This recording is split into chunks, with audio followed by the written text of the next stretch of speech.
So, hi everyone, welcome to the podcast today. And I would like to introduce the guest of today's podcast, Mr. Diptarup Chakraborti. So, I'm happy to say that I have been associated with Dipto, like we fondly call him, uh, during my stint at Zycus when he was the CMO over there, and it has been a pleasure working with him. He's a IT SaaS marketing leader with 22 years experience in handling global marketing functions, and he's worked for both large IT companies like IBM, Mindtree, Mastech, Quinox, as well as B2B startups like Zycus. He's successfully launched, positioned, and grown over 20 SaaS products in his career, and he's of course managed multi-million dollar budgets and large global teams to drive marketing outcomes and grow revenue. So a very warm welcome to you, Dipto, today, and thanks for coming on this podcast today. Thank you. Can you hear me clearly? Yes, I can hear you. Great. Great. Great. So yeah, very excited to discuss SaaS and marketing with you, Dipto, today. So I'll get started. So, like, it has been a pretty long career for you. So wanted to understand, like, what are your overall topics of interest, or what would you say, your expertise is? Well, see, when I started in marketing, there was nothing called digital marketing, right? The internet was not yet invented. It had been invented, but it was not used for any kind of marketing approach. Today, everything is digital. So that transformation has happened in the last decade or so, right? And today you cannot escape digital marketing. So for me, I started off into B2C marketing. I was in advertising. I was handling consumer brands, Thumbs Up. I remember Thumbs Up. I remember Complan. These are well consumer brands, right? And then I pivoted to a B2B marketing and been staying there ever since. So, given that I've been in both the areas and for a significant period of time, it's not that I was there for only 5, 6 months in consumer marketing. I always found B2B to be far more exciting and challenging. But they always say that we B2B guys think that grapes are sour, and because nobody from the B2C world considers us as marketeers. But I feel that I find B2B very fascinating. And also in B2B it changed. When I was in IT, large IT companies, there wasn't any marketing being done as the way we see marketing today. Marketing was basically support. If they needed to do an event, some collateral design, some brochure design, some tech design. So basically a support function. It was never seen as a business enabler. Today, that has totally changed. I mean, sales cannot function without marketing giving them the leads that they require. Sales cannot function without marketing opening doors for them. Sales cannot function without marketing building the awareness for them.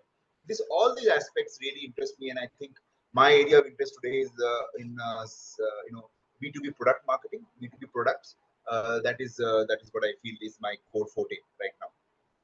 Okay, great. So that's a very interesting view, and I would say a little contrarian view to what public, because I've interacted with many marketers over time, and many are of that opinion that you can do a lot more with B2C marketing.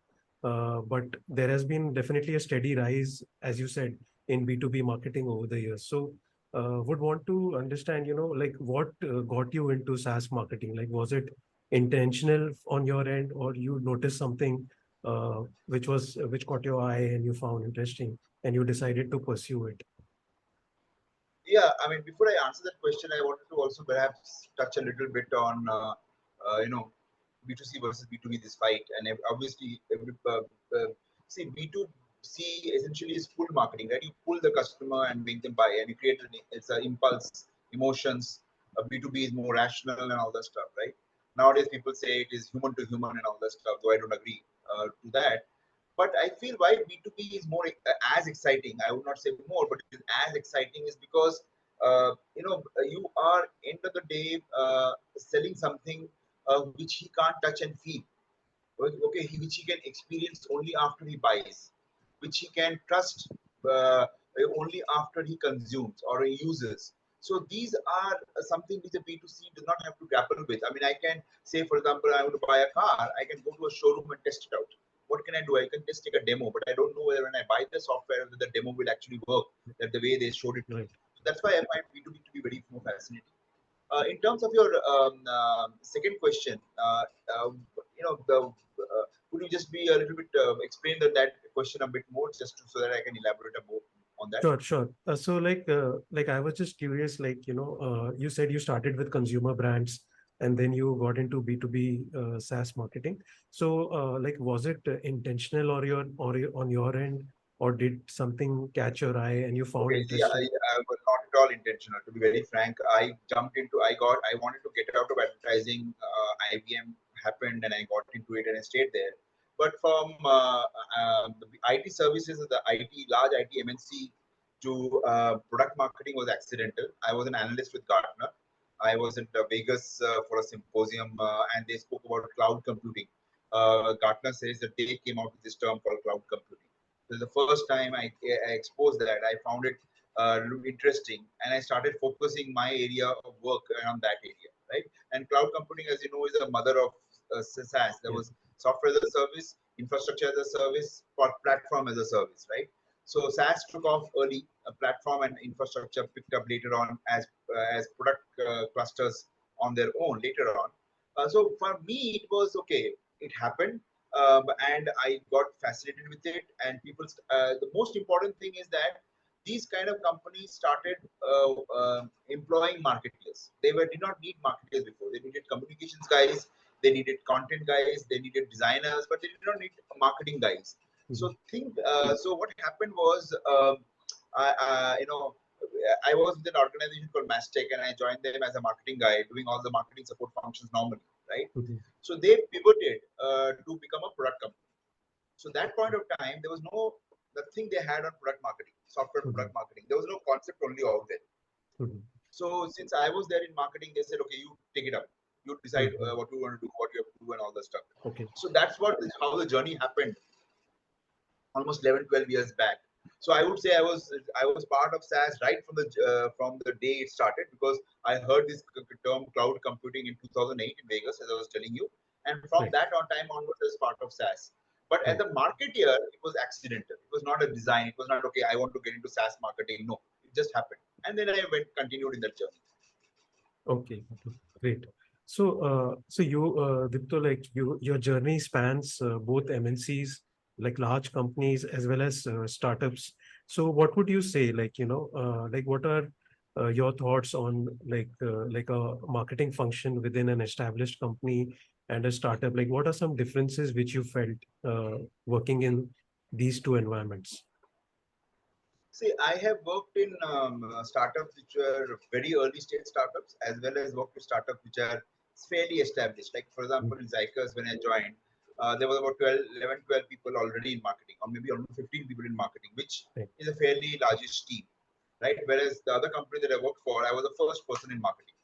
So when you are the first person in marketing, let me first throw light on that. When you're the first person in marketing, you decide how you want to set up the team, right?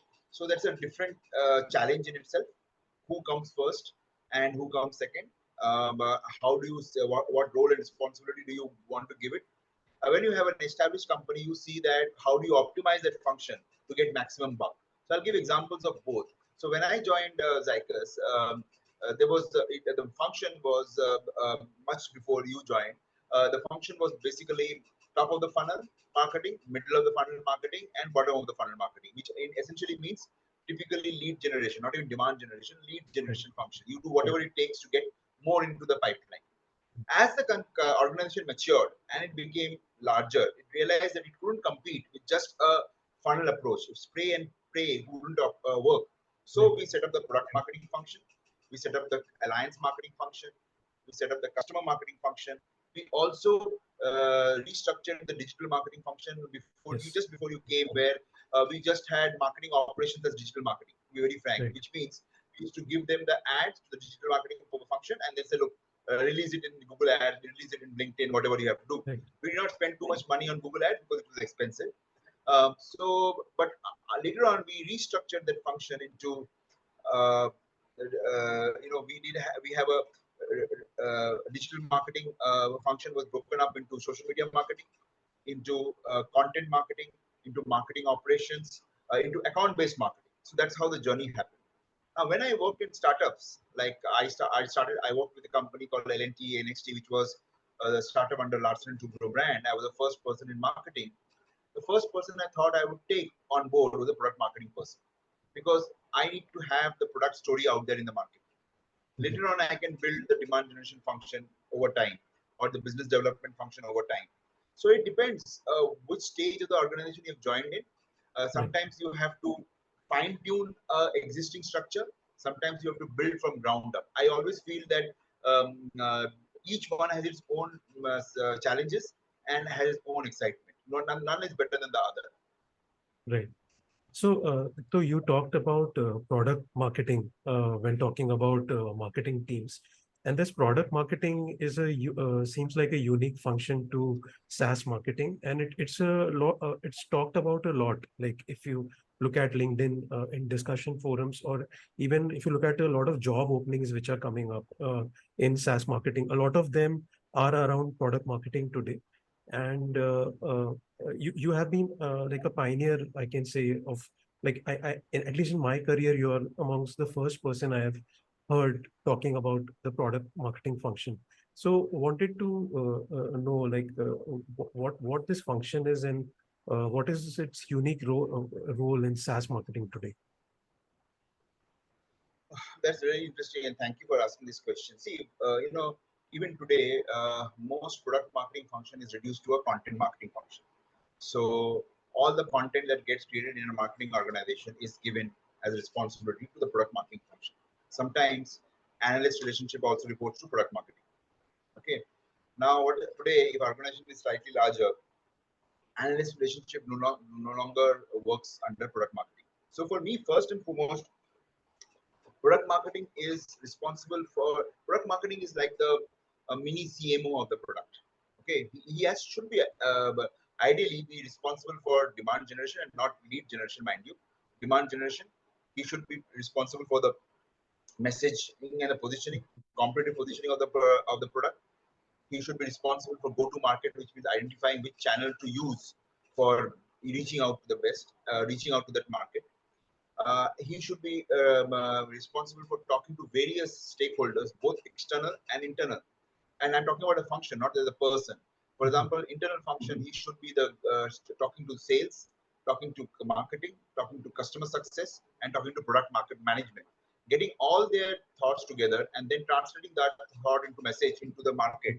And the external stakeholders are the analysts, the customers, of course, the influencers, and these are the external audiences that he needs to talk to. Marketing becomes such a critical function, which means I am responsible for the growth of the product. Right. Okay, so the product manager will build a function, build a feature.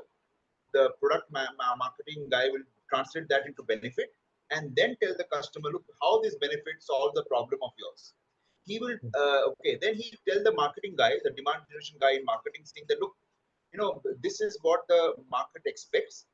In this, and this is how it expects. You should take this feature and build a huge, story around it, because that's what the marketing is waiting to hear from.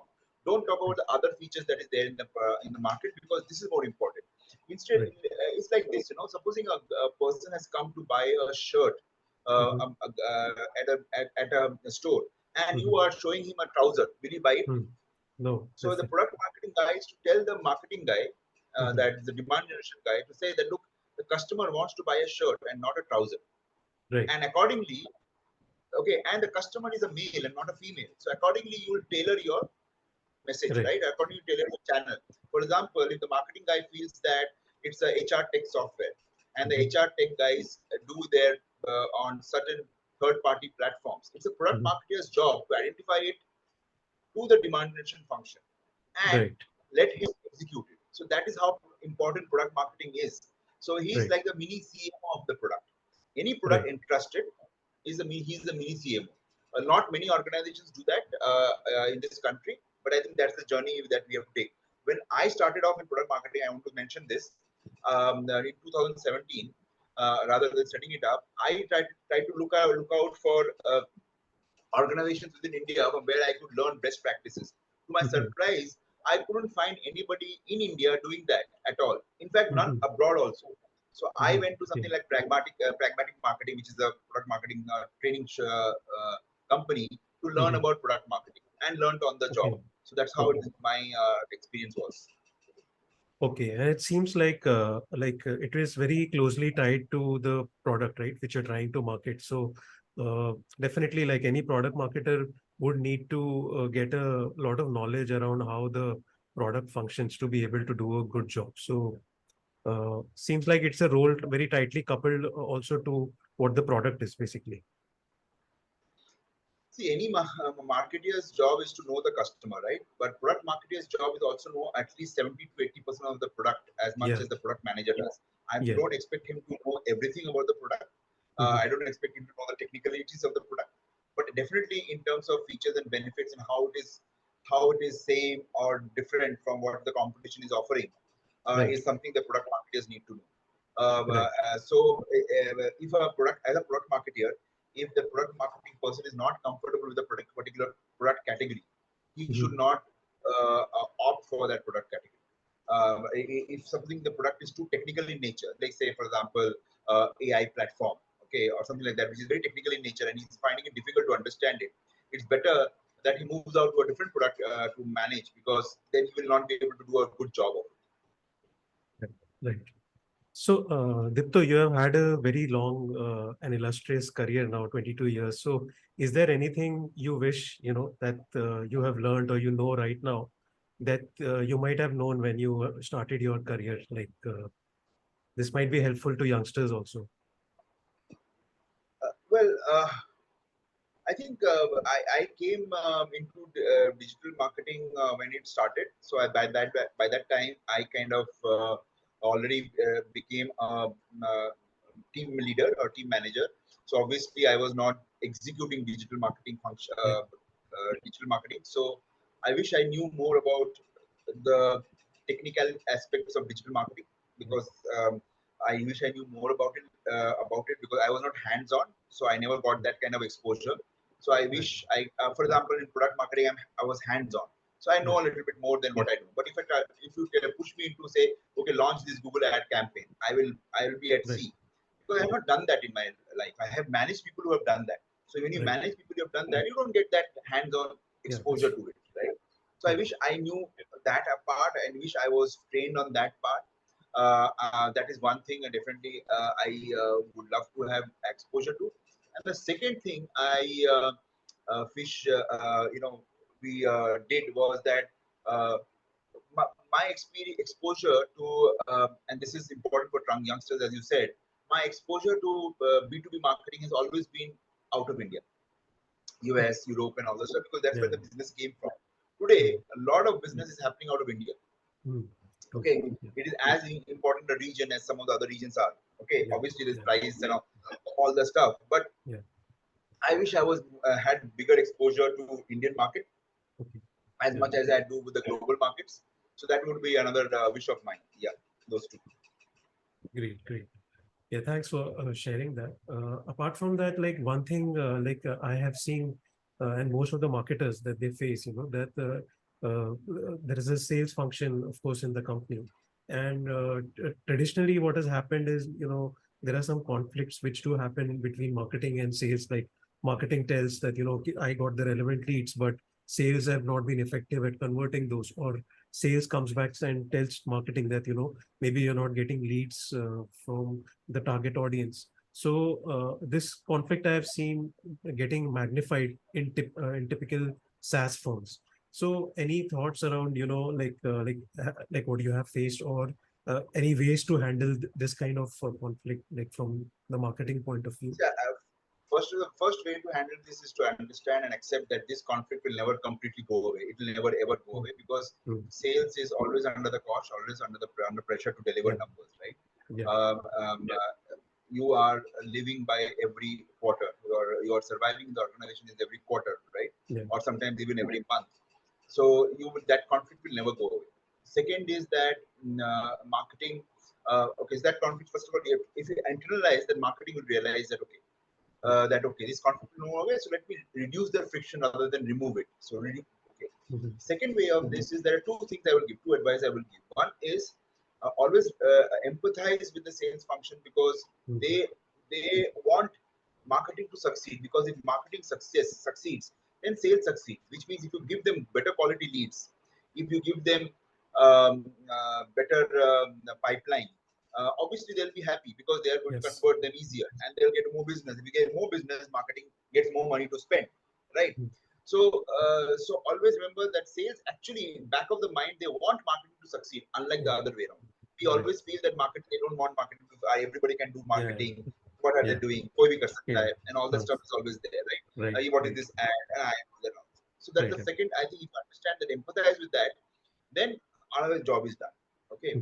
Third is that see, sales is all about transaction, and marketing is all about relationship. Relationship is built over time. It is not ever built in a love with the salesperson does not happen on the first sight, right? So it's always important to spend a lot of time with the salespeople, try to build this affinity and credibility that look, we are trying to help you. We are not there just to showcase numbers which does not matter. That is one thing. So build a relationship, try to understand, perhaps get into the shoes, if possible, get into some customer calls, understand why the customers are buying, why is that customer not buying. That is also, that is equally important. One is what is customer buying, and why is customer not buying. That is equally important. Right. Okay. So understand this, spend more time, build relationship, meet salespeople, and the junior most salespeople, because they are the most frustrated, because they are under the heaviest pressure. Okay. So spend more time, understand what you think can work, what you think cannot work, what kind of communication works. They spy a lot on competition than you do. So understand from them what we can do from the competition and all that stuff. Lastly, always tell yourself is that it's great to say I have got so many leads, so many MQLs, so many SQLs, and okay, all that stuff. But how is your conversion rate reducing? Is the speed of your leads from one stage to another increasing? Is the effort taken to get leads improving? Is the quality of your leads, which means quality of the leads is that how many of them are converting, how many of them are going next stage, how many of them are all these factors, are they improving? If you're always focused on that part of it, just getting numbers, just getting a top line, then you will realize that then you will realize that okay, you're helping them in that journey, and then this problem will go away as much as possible, because as I said last week. And last point which I wanted to make is that, see, uh, you need to know that you know you need to also have this conversation with sales that look, my hands are also tight, budgets are never going to be infinite, asks are always going to be infinite. You are going to ask me to participate in an event where I don't have the budget for.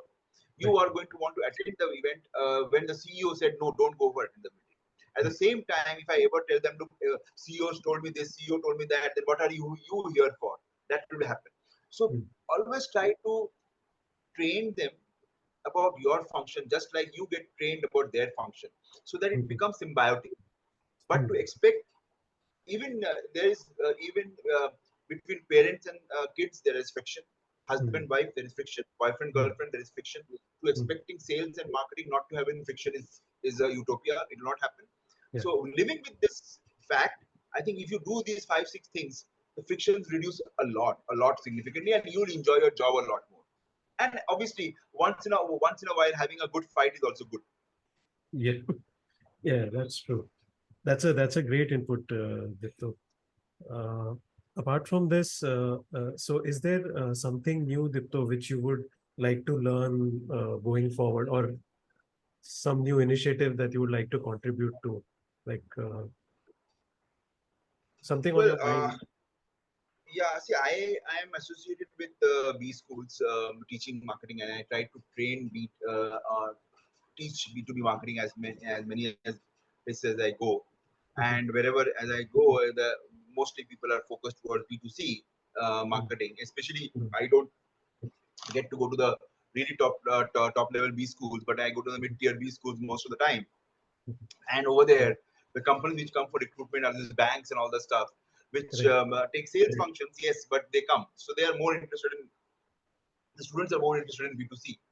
Yeah. So for me, I think that's my journey that I will be taking shortly. Is that maybe get into academics in the way area of marketing, the area of new technologies, technology in marketing, trends in marketing. Those are things that I want to do and spend and build my rest of my career with. And second thing, which is interest for me, is that I want to help marketing um prove their worth to the Mm. leadership, because marketing is Yeah. even now seen as a cost, as a cost, and not Yeah. as an investment. Yes. Investment as an ROI. Cost can only be optimized. Yes. Investment has an ROI, but cost does not.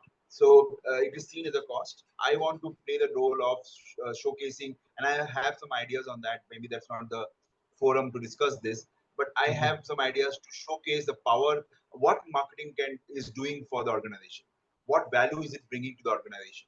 Okay, marketing is a lot more than awareness, lead Mhm. generation, recruitment, marketing, and all that stuff. It's a lot more. So Yeah. what value it is getting, and I want to be able to quantify that value to the leadership, so that marketing rises up in the Right. eyes of the leadership. Yeah, I mean, you're absolutely right. Like, for example, in this, like the turbulent times which, let's say, US, etc., facing recently. So, what I've seen, like conversations on Reddit or speaking even to my colleagues or friends, uh, it's marketing which has taken the major hit, in most of the organizations when these kind of times start hitting the economy. Because, as you said, it is seen of more like a cost center than an investment center.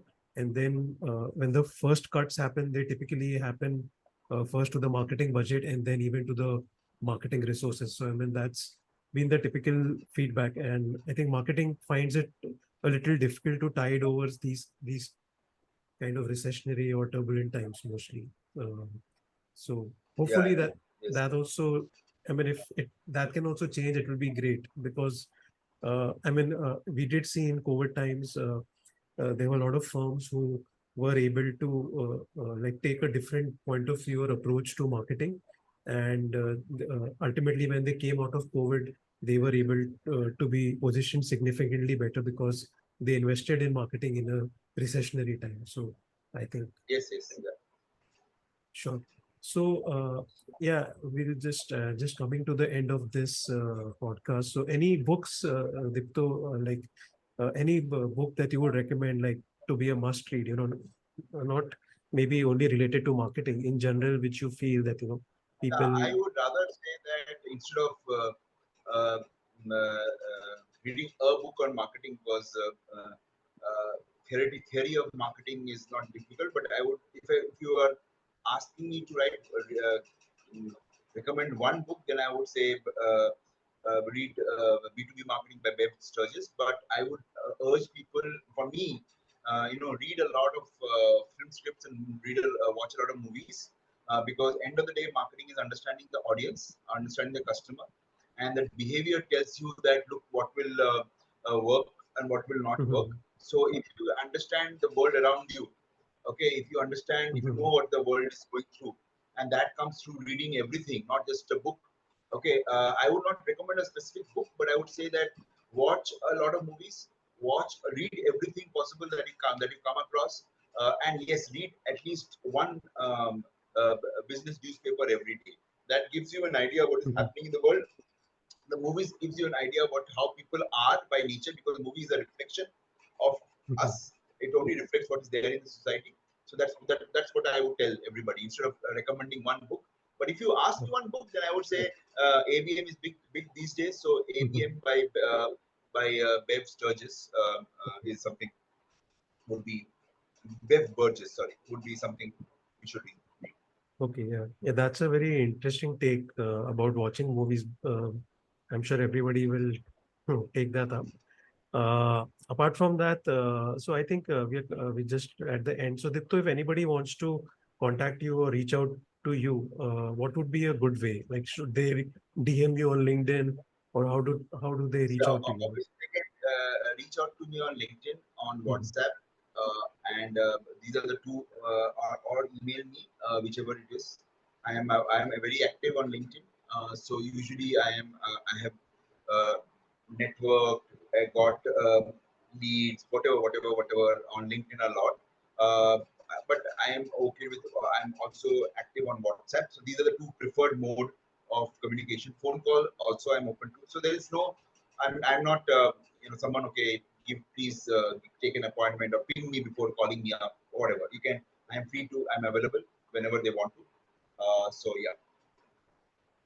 Okay, sure. So before we end, Dipto, just wanted to touch upon a couple of points which I remember based on our association. Like, I think first time when I was about to join Zykis, you had mentioned one line which I fondly remember. You had said that, I can guarantee you that you would be excited on a Sunday night to come to the office on a Monday morning. So I think that kind of sums up the kind of team that you had built at Zykis, where I had the opportunity to work with you, and I like that philosophy a lot. And another thing which I fondly remember you saying is in, I think, at an annual event that we had, offsite event, you mentioned about creating a personal brand on LinkedIn at that point, which kind of I also started taking seriously, seeing that it is going to play a very big role going forward. So I think just wanted to touch upon these two things which kind of stay with me based on a lot of the other interactions that we have had.